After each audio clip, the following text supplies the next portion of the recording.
Are you ready to go from burned out to blissed out? I'm Rebecca Whitman. I will share with you my 7 pillars of abundance and interview experts that will help you get all 7 areas of your life in alignment so that you can be balanced, beautiful, and abundant. Let's get into the show. Welcome, everyone, to the Balanced, Beautiful, and Abundant podcast. I am your host, Rebecca Whitman, helping you go from burned out to balanced, beautiful, and abundant.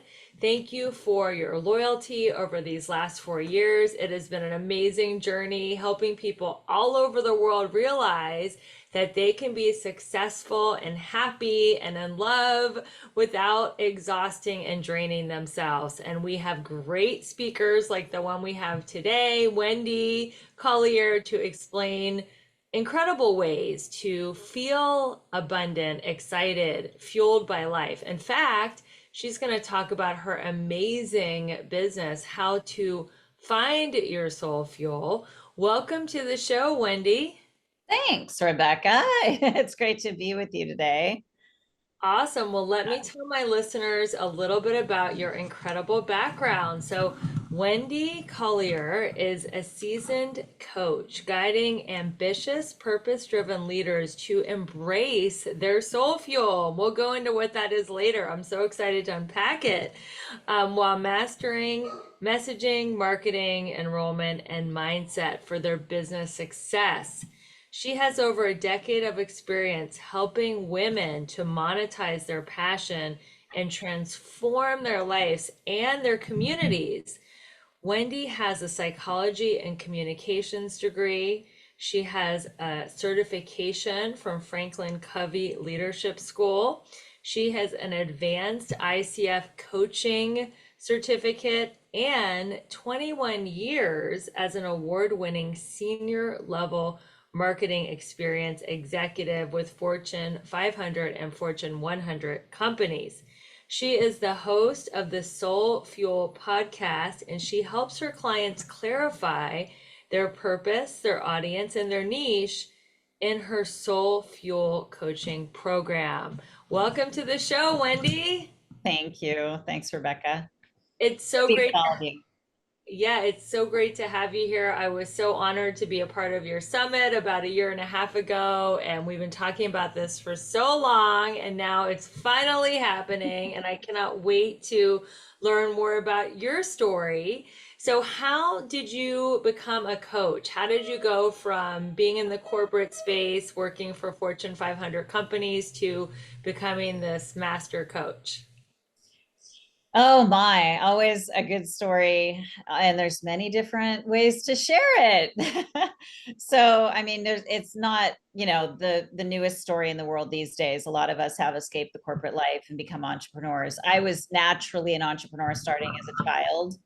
And was definitely feeling those nudges within myself during my corporate career. I knew that I needed to do something more meaningful than help the Silicon Valley get richer. And although it did teach me a lot of business and marketing skills, there was just an emptiness inside because I was helping to market hardware and software products, consumer products, that kind of thing. And with the background that I have and the upbringing and kind of the experiences I had gone through, I just knew I had more to contribute to make a difference in people's lives. So I wasn't interested in just a business and being an entrepreneur. I was interested in following my calling, what I call my soul fuel. So for me, it needed to be something that would free myself in my life, internally, externally, and help to facilitate the freedom of other people. And so when I found coaching, and this industry was new at the time that I found it really lit me up because I originally was planning to be a therapist, which is a whole different, way of approaching challenges in life. And when coaching came along, it really intrigued me because it's very future focused as opposed to the past. So for me, that was significant in helping people get movement forward and really get that action oriented momentum going, while at the same time being having meaningful work and helping people to free themselves from jobs or experiences or even relationships that were not in alignment with who they truly are, not in alignment with who they are spiritually or from a professional standpoint either. So Soul Fuel was birthed through this need for myself and my friends and my colleagues, and helping them to figure out what they're really meant to do. And the word life purpose, which we've all heard of, it just didn't really do it for me. It's just kind of, I don't know. We needed something more dynamic. We needed another way to talk about it. I really believe that soul fuel is, your spiritual calling. And so therefore it's coming from something much greater than us. And there's a lot of fuel in that. There's a lot of spiritual nourishment and sustenance and fulfillment and fuel in that, that we can use to really express ourselves fully in the world. So, what is the difference between your dharma, which is kind of like what you're meant to be on this earth to do, and your soul fuel? Or is I it think the it's, same thing? I mean, you could call it kind of the same thing. I talk Yeah. about soul fuel in different contexts. So there's Yeah. soul fuel in the sense of knowing what you're meant to do in life, the essence of who you are, whether you have a business or not. So Yes. it's not necessarily tied to business, although I do work with entrepreneurs and entrepreneurs in the making. So someone could know and discover their soul fuel without needing or wanting a business, just to know what you're here to do throughout all the areas of your life as you go through, the different life stages that you have throughout your life. It doesn't change. It's really very quite fixed, but it has different expressions. So it can Yeah. express itself in different ways in your personal life as in your differently than your professional life. I also talk about it. I think a little bit distinction between that, this, and dharma would be that I talk about it as kind of a dynamic, ongoing energy in your life that's hard to explain. It's kind of a magic that comes in.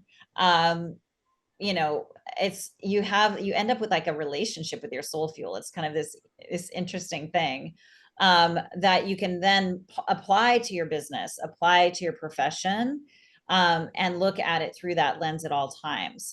So looking at something as soul fueled is different than dharma, you know. Interesting. Mhm. So, what are some poignant questions that our listeners might ask themselves to find their soul fuel? Maybe they're just driving or on a treadmill, or maybe they are taking notes or want to come back to this and write this down because she's going to drop some serious jewels. Like, what are some poignant questions they can ask themselves? One really big question to consider is when you look at your life experiences, including your professional experiences, but mostly personal, although everything is personal, right? Whatever happens in your job, I mean, there's personal things happening in your work as well. What are the common themes and threads, like the common lessons that you feel like, I thought I learned that thing, a personal life lesson, but it keeps coming up, or it kept coming up repeatedly until you finally had a breakthrough and that was resolved for yourself. What is that? What is that theme? And those lessons, I believe, we're given the lessons we're meant to teach. Like there's a reason we have repetitive experiences in our life.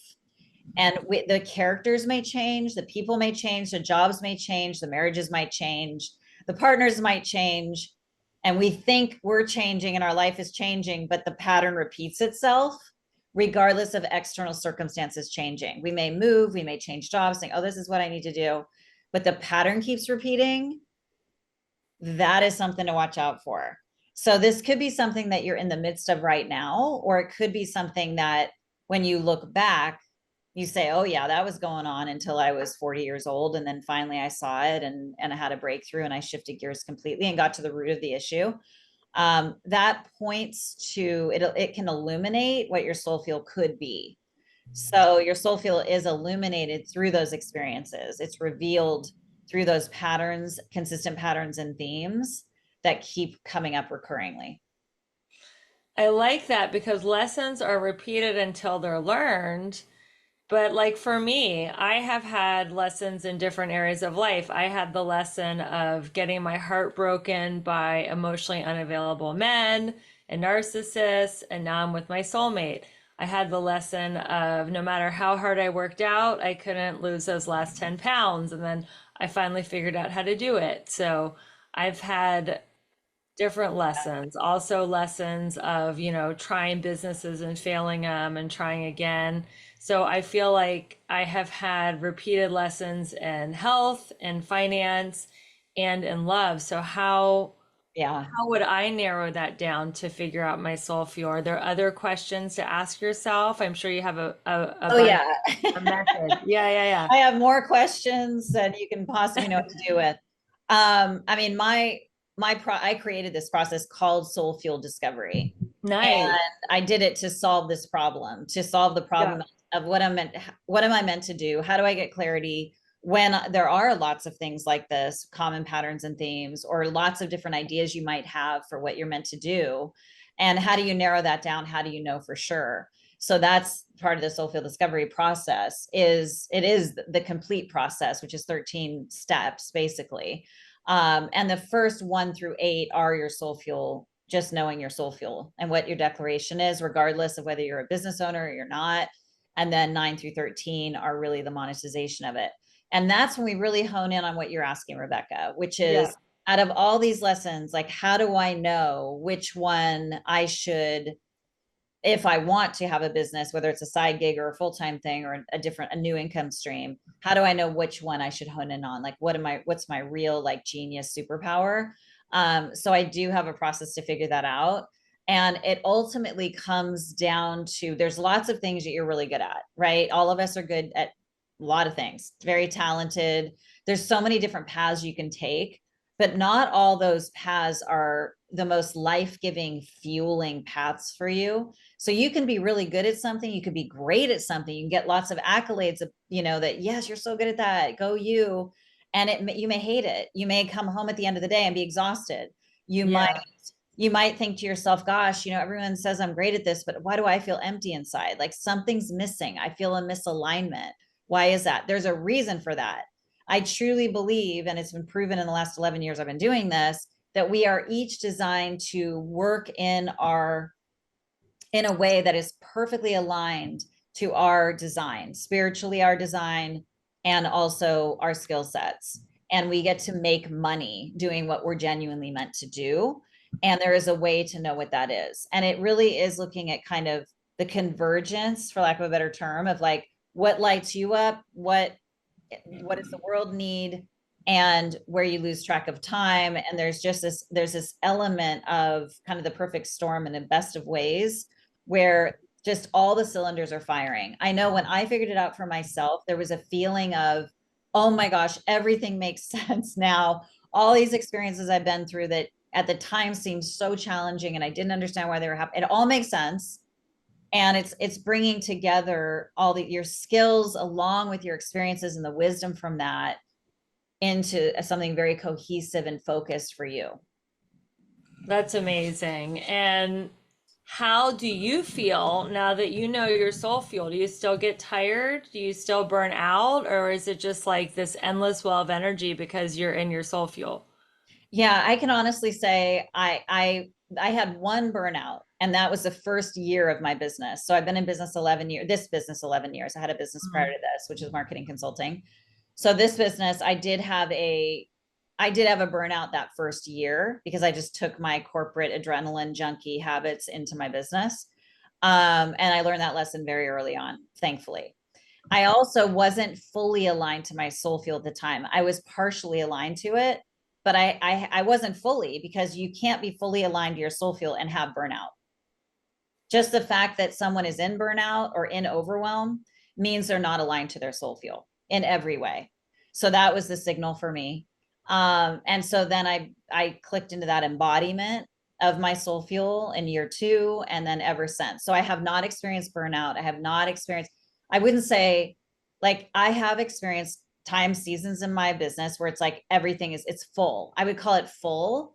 I Mm-hmm. don't use the word overwhelm, because overwhelm means I'm out of control. I have no control. And I don't believe that. We are each choosing at every moment what we're doing with our time. So I won't allow myself to fall victim to the overwhelm story, which just is not true. Because we get to say no. We can say no.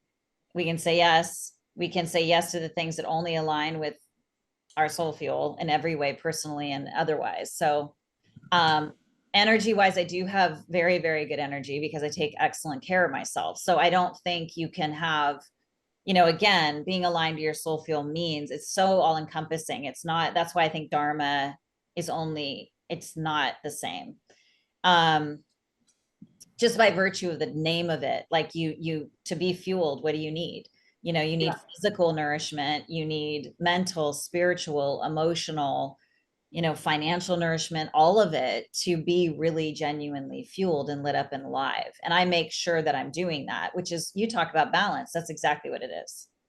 So how do you practice time management?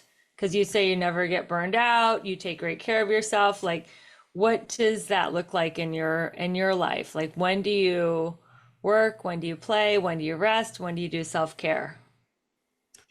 So that I would say is seasonal. I mean, on a day-to-day basis, I mean, I definitely have certain days set aside for certain activities in my business. Mm-hmm. So, for example, I see clients Tuesdays and Thursdays only, one-on-ones, Tuesdays and Thursdays, the first 3 weeks of every month only. And that last week of every month, I have no calls. I don't set up calls with clients, and I don't lead trainings. So I'm not on for my clients that last week of every month, which You allows, have a whole week just to like decompress and not yeah, every to be month. on. And what do you do during that week? Are you still like answering emails, doing your social, or are you just totally taking that week off from everything? I don't take sometimes I take the week off and it's a travel week or I go on vacation, vacation, whatever that, I mean, as an entrepreneur, you can decide whatever, you want to do. So I might travel during that week. It gives the flexibility for that. More often than not, I am working, but it's in a different capacity. I'm not on, with Right. my clients. Yeah. So I mean, I have Voxer support for my private clients, so I will touch base with them on Voxer. And then Wednesdays, the first 3 weeks of every month is when I'm training. I'm doing group calls, group coaching. I just recently decided this, I think it was last week actually. I'm going down to a 4-day work week, so I'm not working Friday, Saturday, Sunday. Nice. Yeah. So there's that. I always incorporate exercise. I mean, that's part of my lifestyle. I do it like people brush their teeth. I work out. I go to the gym. I lift weights. I do yoga. I do cycling. I mountain bike ride. I do yoga. Did I say yoga? Hiking, lots and lots of hiking, lots of walking, lots of hydration, lots of plants and fruits and seafood, and take care of myself. Sleep. Well, you look great. Oh, It's thank you. all working. What is your morning practice? Like what does that look like? What do you do when you wake up? Well, first thing, I almost never set an alarm. So I let my body sleep until it doesn't need sleep anymore. Which When is your earliest call of the day? the earliest call of there's some exceptions, but pretty rare. My earliest call of the day usually is 1:30 in the afternoon. Oh, wow. So you give yourself the whole morning. So I have a block of time to what I call my creative time, but it's a lot of content creation, planning, projects I'm working on, long-term strategic things that have long-term impact in my business, content creation for my clients, idea generation, all of those kinds of things. Wow, that's And then amazing. I'm doing yoga. I mean, I hit the mat like the first thing. I get up, hit the mat, get some water, hit the mat, do yoga in the morning. Really just stretch, open up the body. Oftentimes it's only 15 or 20 minutes because if it's longer than that, my mind will make an excuse about it, right? So that's the easiest hack to trick yourself to do things that are good for you physically, especially because your mind will say, I don't have time, or that's too long, or so I just say 15 minutes, that's it. And sometimes I go longer than that, but you can't really argue that you can't make 15 minutes, you can't find 15 minutes to do something for yourself. So I do yoga first thing. I have a huge breakfast that I make. It takes me like a half hour to make it. What Uh, do you make? What do you eat for this huge breakfast? Because you're so tiny. What my do you biggest make? meal of the day. I do the combination of things, but my favorite is this high protein pancake breakfast that I make every morning, almost every morning. I also have a high protein oatmeal, gourmet oatmeal that I make. Um, so I had hired a fitness coach for a short period of time, and she actually shared both of those recipes with me. So go for it and make a big pancake breakfast. So yeah, I do that with green tea, fresh green tea, and jump into my day pretty slowly. I mean, I say jump, but I allow myself some leisure. Now, I don't have kids. So that's something to keep in mind for those listening. I mean, I don't have children. I have furry companions, animals, but not children. So you roll out of bed onto your yoga mat. You do at least 15 minutes of yoga. You make a big, healthy, high protein breakfast. And then what do? You do any like spiritual practices or you just kind Oh, of I didn't mention that. Before I get out of bed, I'm meditating or I'm flow dreaming or I'm doing a guided visualization before I even get out of bed. That's okay. every morning for about, I'd say 10 minutes. So for 10 minutes you're in, so you must have your phone and your AirPods next to your bed. You throw them in for the first 10 minutes or how does that work? No, I mean, okay, so it's funny you say that because I was keeping my phone outside the room for the last for years. And then recently I brought the phone into the room and I do airplane mode only. So Mhm. I don't have it on, like the Wi-Fi is off, everything's off, right, while I'm sleeping. So that does make it easier to not even have to get out of bed. Previously, I was getting out of bed, grabbing my phone, getting back into bed, or sitting on my meditation pillow and meditating. Sometimes. Do you want to know my biggest and best beauty secret? It is liquid collagen. I started drinking liquid collagen 3.5 years ago, and I am totally obsessed. I have never looked younger, fitter, leaner, stronger. My skin is glowing. My hair is thick and shiny. Eyebrows, eyelashes, nails, they're all growing, and I feel like I'm aging backwards. If you really want to know a huge hack to be balanced, beautiful, and abundant, you got to try this collagen. It is amazing. If you go to the show notes, you will get a $10 off coupon. If you buy 2 bottles, it's $25 off. And there's 2 versions. There's one for anti-aging and overall health, and there's another formula for fat loss. Both formulas are amazing. They taste great and it's so easy to take. You just take a spoonful in the morning and a spoonful at night and just add it to your regimen. This stuff is off the charts. So make sure you go to the link in the show notes and grab yourself a couple bottles and tell me how much you love aging backwards. Thanks for watching the show, and we'll be back to our regular content now. Just up against the wall on the ground or in a chair next to my bed, sometimes on the yoga mat. But lately it's been just right in bed before I even get out of bed. And so I don't even need my phone some of the time because the guided visualizations I'm doing for myself, my own imagination. So you're not listening to like a guided meditation audio track. You're doing it in your own mind with yourself. Sometimes I am. It varies, right? I mix it Okay. up. So sometimes I'm listening to someone else, but what I have found is it's better for me to kind of come up with my own. I mean, after you've listened to so many guided visualizations, I think it's pretty easy to do your own. That's great. Well, I love your morning practice, and it's obviously working for you because you're thriving. So let's talk about some of the things that women deal with and a few good men. Imposter syndrome, comparison trap cycles, and self doubt. How do we overcome these negative syndromes that are happening?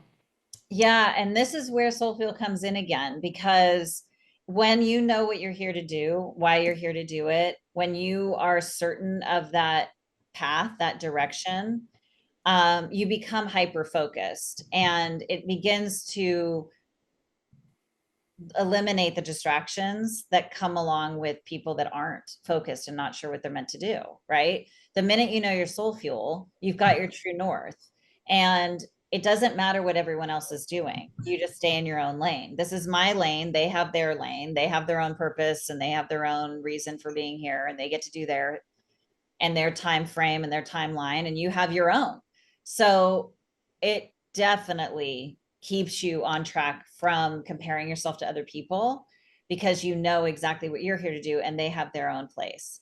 When it comes to self-doubt, it is very easy to get caught up in self-doubt and, you know, wonder if you're good enough to do a lot of things in life. But there are certain things you are literally perfectly designed to do. So when you know those things, it doesn't matter all the other things you can't do. Who cares? You do have a genius, a superpower, many, a few that you can hone in on and focus in on that will completely keep you on track with what you're here to do, and it eliminates self-doubt. At least it has for me and my clients who are really embodied with it.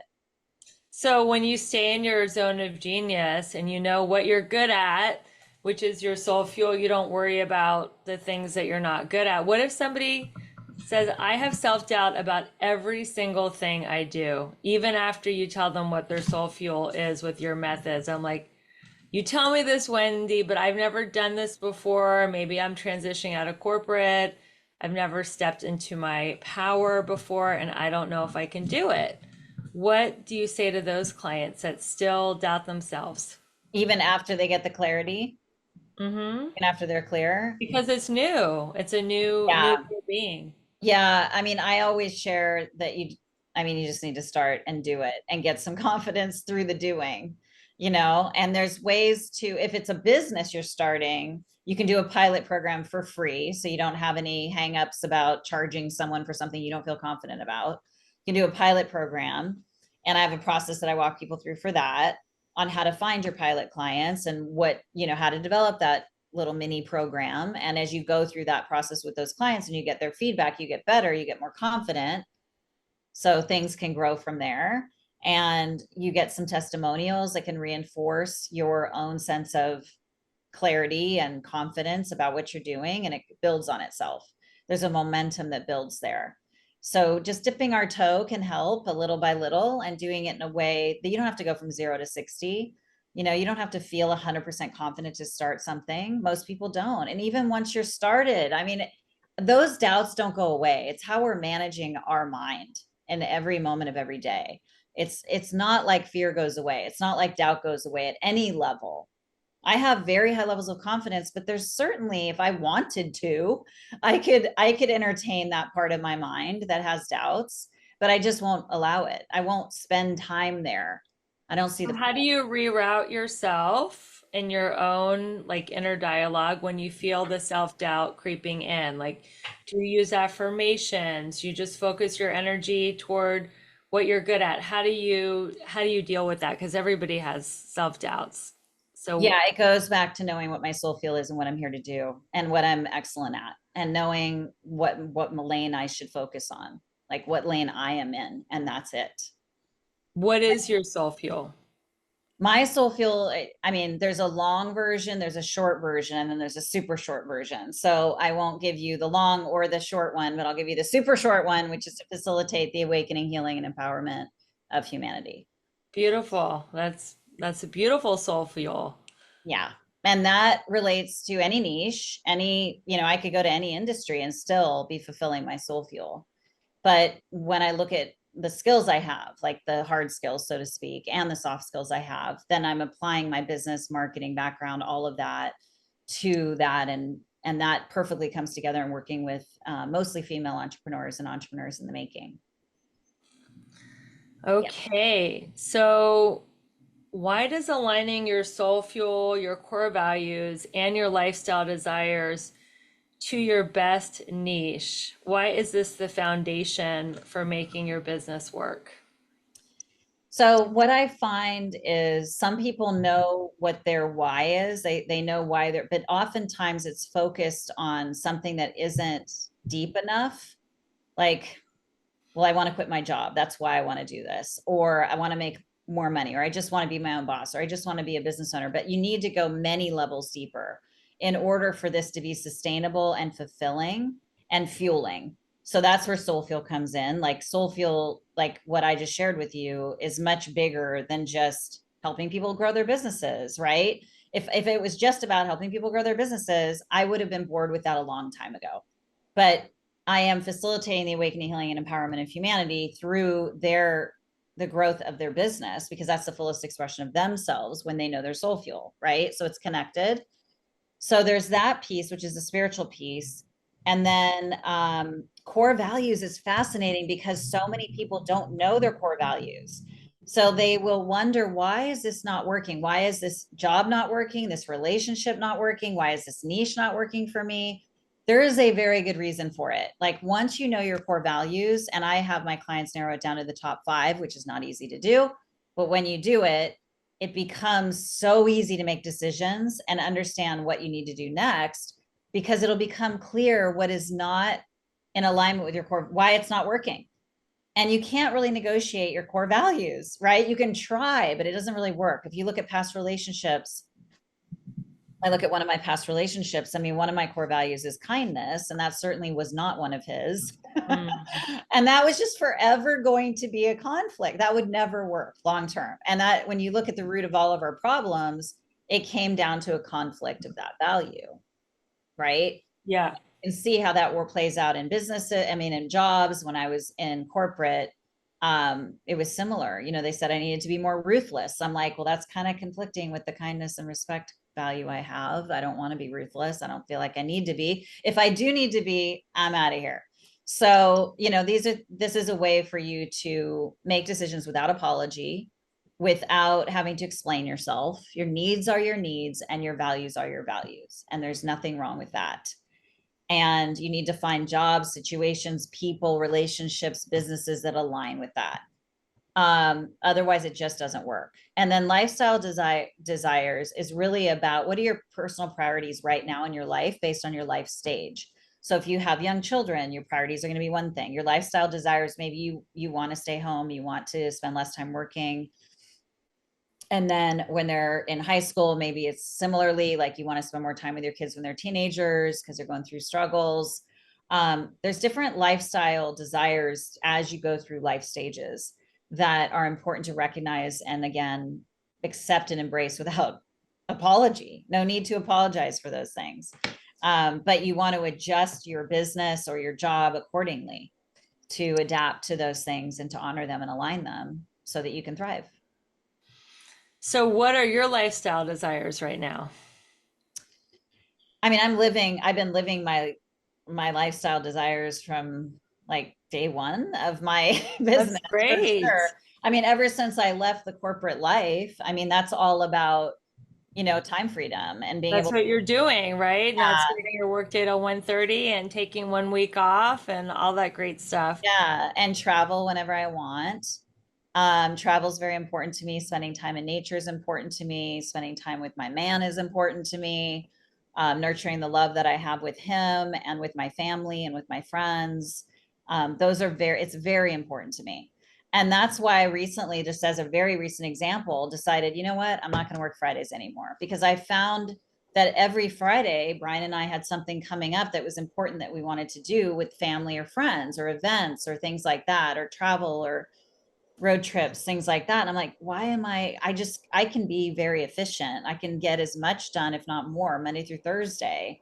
I mean, I could get it down to a 3-day work week if I really, you know, I'm sure I'm heading there. But I'm just starting this way, you know. Um, Yeah. and I just told my clients and they were excited for me. And there was like no issue whatsoever. Because also I'm a business coach, so I'm leading by example. If you get to build your business, you know, around your life, I mean, build your business Yeah. around your life, not the reverse. Exactly. I don't like working Fridays either. Fridays are my fun day. Yeah. So, I know we've been talking a lot about this, but how do people know which of their passions are actually monetizable or profitable? People have so many passions. Like, what are some of the deciding factors when they're looking at profit and monetization? Yeah. Great question. So you can have a passion. Well, it depends on, we're assuming they want to make money with it, right? So that's by virtue of the Yes, passion. yes. So you can have a passion that you think you can make great money at. And again, it depends on your financial goals. If you just want to make 5,000 a year knitting quilts, you might be able to do that. If you want to make 50,000 a year knitting quilts, you need to look at what do you have a production line? Do you have a way to mass produce this? how many quilts can you actually knit in what period of time to meet that financial goal. So there's things to look at.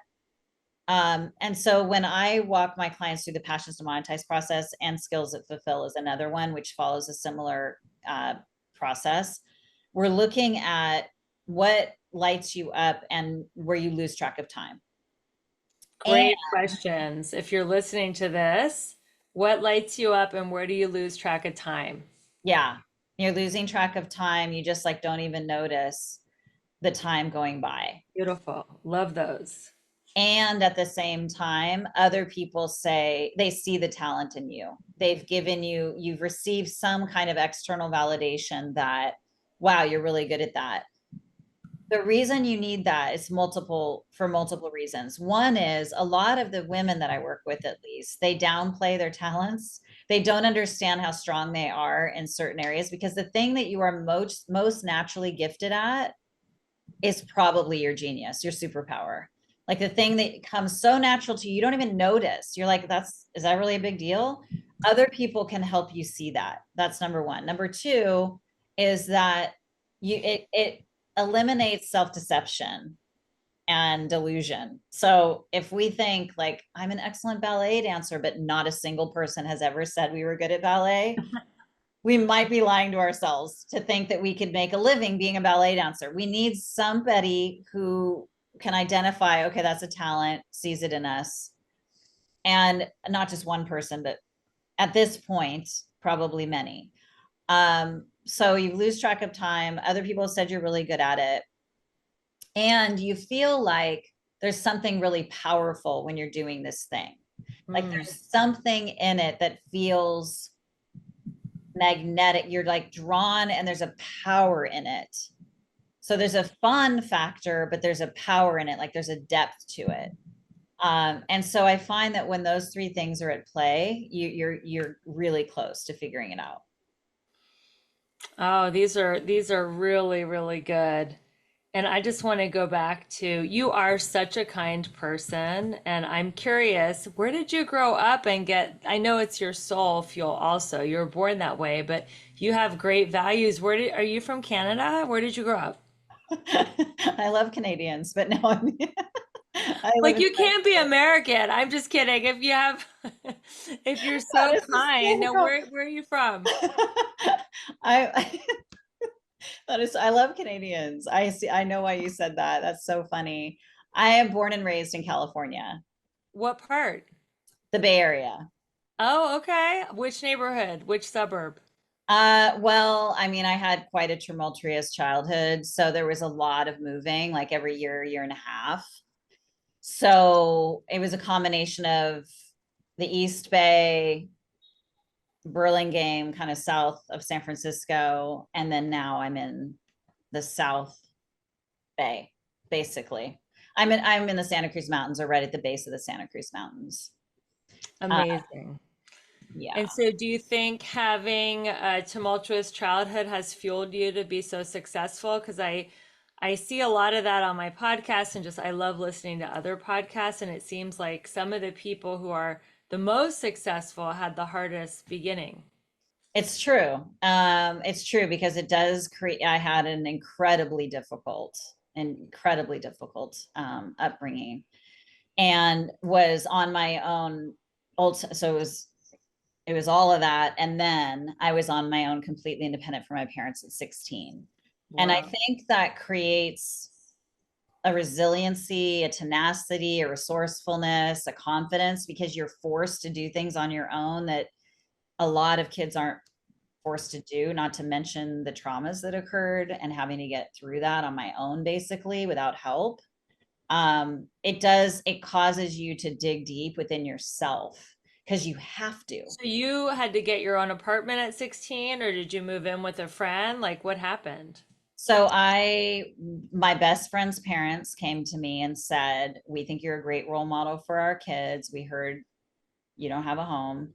So we'd like you to stay with us for the remainder of your junior year in high school.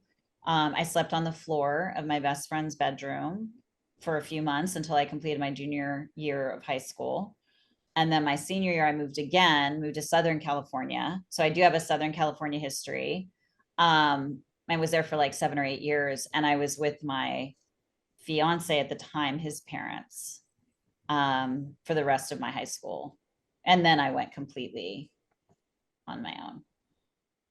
Wow. Well, you have definitely shown resilience. Would you be open to saying what was so traumatic about your childhood and how you were able to overcome that? Or, if it's too personal, I understand, but somebody listening might benefit. Yeah, I mean, there were too many to mention, Rebecca. It would be Yeah. too heavy. I think it would be Yeah. a lot of triggers for a lot of people. Okay. If you can imagine it, It pretty much was, it happened. I mean, yeah, it was a lot. it was, A lot. I will have a book that'll come out someday. yeah. With that, I feel like it would be to share it all would be too much. Yeah, I understand. But for, the women out there who've been through, a lot of I'm sure that people can relate to a lot of what I've gone through. Unfortunately, it was like multiple situations, multiple people, all the things. I will share one thing which was very significant, and I think it's why I have such an urgency in my life, which is that I was kidnapped Oh my at age God. 13, right off the street, broad daylight. Oh Um, my God. and that person intended to take my life that day. He was watching me for a couple months and stalking me, and then found me alone and was able to take me. And I did get out of that situation, obviously alive, but that was not his intention. And it was, one of the obviously a horrific situation in what happened that day. Uh, but getting out of that situation and believing totally 100% the whole day that my life would end that day at 13 definitely is the reason that today I mean, it is why I am so soul fueled. It is, I do not take my life for granted. Ever since that day, it was like, oh, my life could end any day. Most people don't get that lesson until they get into a car accident, until they get diagnosed with cancer too soon, or they think it's too, but I got that lesson at a very early age. Like you cannot take it for granted. Every day is a gift, and that is why you're so passionate about empowering people because you realize every day here is a gift and we're not promised tomorrow, and you want to affect as many people as you can for the That's right. better. Yeah, that's right.